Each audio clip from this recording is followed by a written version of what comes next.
खुलुमबाय गोजोन फुंबिलिनि बयनिसिमबो गाहाम हामलायनायजों लोगोसे नोंथांमोनखौ आंनि एसबी बड निउज चेनेलाव बयखौबो बरायबावनाय थाबाय आं सिबि रानी ब्रह्म नोंथांमोननि थाखाय आं फिन गोदान खौरां लानानै फैबावबाय आसा खालामो खौरांखौ नोंथांमोना जोबजासिम नायलांगोन हादरनि दाब दाब जायगायाव बरफनि अखा गोबां रोजा बरफ गोग्लैदों माखासे जायगायाव जेरै जम्मु एन्ड काश्मीर उत्तराखन्ड आरो हिमाचल प्रदेश बेफोरनि माखासे जायगायाव गुफुरजों बुंफबदों माखासे जायगायाव बरफ गोग्लैनाय बार बारनायखौ रंजानाय लादों दावबायारिफोरा नाथाय माखासे जायगाफ्राव गोबां रोजा बरफ गोग्लैनायनि जाहोनाव नांथानानैबो थानो गोनां जादों सुबुंफोरा सावगारियाव बेरखांनाय बरफ खोबजोबनायनि समायनाखौबो नोंथांमोनहा नुबाय जानांगौ जेरैथिंबो जेरावबो गुफुर बरफजों बुंफबदों दंफां लाइफां गासैबो गुफुर महर लादों नाथाय समायनाजों लोगोसे खैफोदबो लानानै फैदों मिथिंगा बिमाया उत्तराखन्डनि चामेली बद्रीनाथ धामाव रोजा बरफा आवलिनानै गोग्लैफैदों जायजों जिउ खोमानो गोनां जादों माखासे सुबुंफोरा बर्डार रड अर्गानाइजेसनाव खामानि मावबाय थानाय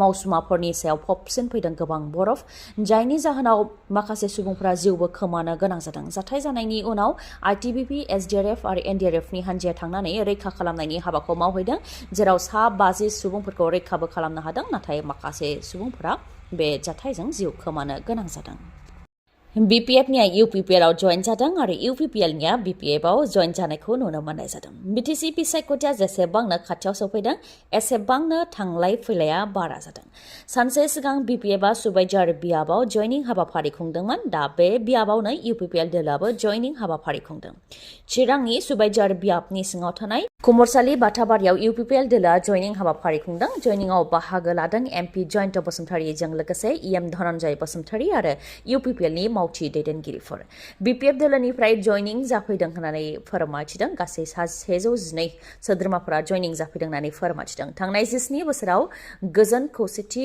हारि माहारिनि गेजेराव फोथायलायनाय गैयामोन दा प्रमद बर'नि सरकाराव देरसिन खामानियानो जाहैबाय गोजोन खौसेथि लाबोनो हानाय आरो सोलोंथाइनि बेलायाव जौगानाय फारसे थांगासिनो होननानै बुंथियो लोगोसे फोरमायथिबावदों दि थांनाय बिसायख'थियाव बबेयाव बेसेबां भट मोनदों बेखौ सिनायदों आरो बे ओनसोलाव भट बांहोनो थाखाय खामानि मावगासिनो दं आरो सुबाइजाराव UPPLआ देरहागोना रोखा होननानैबो दाबि खालामो UPPL दोलोनिफ्राय ओजोंहाय BPF दोलोआबो बनरगाव बियाबनि सिङाव जाहारबारि प्राइमारियाव जइनिं हाबाफारि खुंदों जेराव 320 UPPL आरो BJPनिया हाबफैदों होननानै दाबि खालामदों बा फोरमायथिदों जाय खामानिखौ मावनो हायो बेखौसो बुङो जाय खामानिखौ मावनो हाया बेखौ BPFआ बुङा होननानैबो बुंथियो जेरावनाखि प्रमद बर'आ नखर नखर साख्रि होनो रादाय होदोंमोन सेल्फ हेल्प ग्रुपनो 75,000 रां होनो जानला मोनला रादाय होदोंमोन होननानैबो बुंथियो हाग्रामा महिलारिया फैगौ 31 मार्चनि उनावनो प्रमद बर'आ खाटा फावथेन हमनो हानाय नंलिया मुङावल' चिफ जागोन जेबो अर्डार होनो हानाय नङा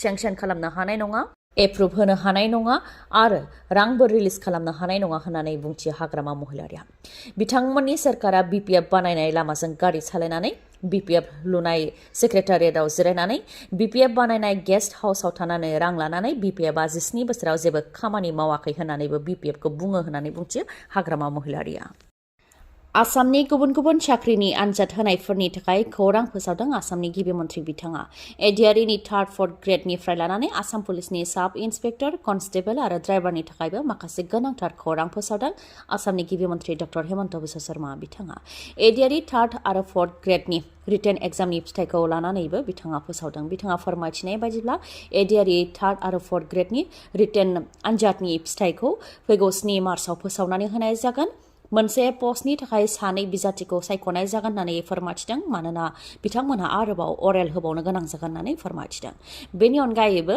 साब इन्सपेक्टर UB/AB आरो कमिउनिकेशनाव गासै 203 पस्ट दङ बिनि रिटेन आनजादनि फिथाइखौ 6 मार्चआव फोसावनानै होगोन आरो PST PATनि एडमिट कार्डखौ 9 मार्चनिफ्राय डाउनलड खालामनो हागोन आरो 17 मार्चनिफ्राय बियो जागोन होननानै मिथिहोदों कनस्टेबल UB/AB कमिउनिकेशन आरो sub officer fire and emergency सार्भिसआव UBआव गासै 1760 पस्ट ABआव गासै 2301 पस्ट कमिउनिकेशनाव 466 पस्ट आरो sub officer fire and emergency सार्भिसआव 1 पस्ट बेनि PST PETआ कमप्लिट जाबाय 2 मार्चआव बिनि फिथाइखौ फोसावगोन आरो रिटेन आनजादनि एडमिट कार्डखौ 17 मार्चनिफ्राय डाउनलड खालामनो हागोन आरो रिटेन आनजादा 23 मार्चआव जागोन होननानै मिथिहोदों आसाम पुलिसनि ड्राइभारावबो गासै 627 पस्ट दं बिनि PST PETनि रिजाल्टखौ 4 मार्चआव होनाय जागोन आरो ड्राइभिं टेस्टनि थाखाय एडमिट कार्डखौ 4 मार्चनिफ्राय मोननो हागोन आरो ड्राइभिं टेस्टआ 10 मार्चनिफ्राय जागोन। कनस्टेबल कमान्ड' बेटालियननि पिएचटि पिइटिनि रिजाल्टखौबो 27 मार्चआव होनाय जागोन। एडमिट कार्डखौ 1 एप्रिलनिफ्राय होनाय जागोन आरो साइकोमेट्रिक टेस्टआ 8 एप्रिलनिफ्राय जागोन। आसाम पुलिसनि ग्रेड 4नि 258 पस्टनि थाखायबो पिएचटि आरो पिइटिनि रिजाल्टखौ 30 एप्रिलनिफ्राय होनाय जागोन होननानै मिथिहोदों आसामनि गिबि मन्थ्रि डक्टर हेमन्त बिश्व शर्मा बिथाङा। कंग्रेसनि पार्टी वार्कार सासे सिख्लाखौ बुथारनाय जाथाय। बुथारनानै सुटकेसआव सोनानै बास स्टेन्ड खाथियाव गारनानै गालांबाय सिख्लाखौ। थांनाय 2023आव राहुल गान्धीनि दैदेननायाव जानाय भारत ज'र' जात्रायाव राहुल गान्धीजों मैखोमै बाहागो लाफादोंमोन। बुथारजानाय हिमानी नारवाला दा बिथांनि गोथै देहाखौ हारियानानि रोहतक जिल्लानि सिङाव थानाय समपला बास स्टेन्डनि फ्लाइअभारनि साखाथियाव गारनानै गालांदों। बिथाङा हारियानानि बारग' गिबि मन्थ्रि भुपेन्दर सिंह हुड्डा बिथांखौबो गोबां मदद होदोंमोन। इलेक्शन आरो पार्टियाव खामानि मावनायनि थाखायनो आं आंनि फिसाजोखौ खोमानानै लानो गोनां जाबाय होननानै दुखुनि मोदै हुगारदों बिमाया। इलेक्शन आरो पार्टियाव खामानि मावनायनि थाखायनो सुथुर जादों होननानैबो फोरमायथिदों बिमाया। फोरमायथिबावनाय बादिब्ला बुथारजानाय हिमानी नारवाला राजखान्थिनि बेलायाव गोबां सावरायजादोंमोन मानोना बिथाङा कंग्रेसनि थाखाय गोबां खामानि मावदोंमोन आरो बारग' गिबि मन्थ्रि भुपेन्दर सिंह हुड्डानि नखरनिजोंबो खाथि सोमोन्दो दंमोन। लोगोसे गोजौ फारसे आवगायलांदोंमोन बिथाङा राजखान्थिनि फोथाराव। बेनिखायनो बेखौ मेगन सानानै दोलोनि सोरबा सोद्रोमायानो बेबायदि बुथारदों जानो हागौ होननानै सन्देह खालामनाय जादों। बे जाथायखौ लानानै जाहाथे गोख्रों नायबिजिरनाय जायो बेनि थाखायबो दाबि खालामदों हारियानानि बारग' गिबि मन्थ्रिया आरो बिजेपिनि सोरखाराव जेबो आयेन कानुन गैयै जादों होननानैबो फोरमायथियो बिथाङा। गोदोना सेरथेनानैनो सिख्लाखौ बुथारनायनि सन्देह खालामदों मानोना गोदोनायाव माखासे दागो नुनो मोननाय जादों आरो सिख्लानि आखायाव मेहेन्दी फुननायमोन। बेनिखायनो बबेबा प्रग्रामाव सिख्लाया बाहागो लादोंमोन जानो हागौ होननानै सन्देह खालामनाय जादों। जाथायनि सायाव दा नायबिजिरनायखौबो जागायबाय प्रशासना। गंनै बासनि गेजेराव मोखांजों मोखां सौग्रावलायनायाव 37 सुबुंनि जिउ खहा आरो 39 सुबुङानो जोखोम जानो गोनां जादों।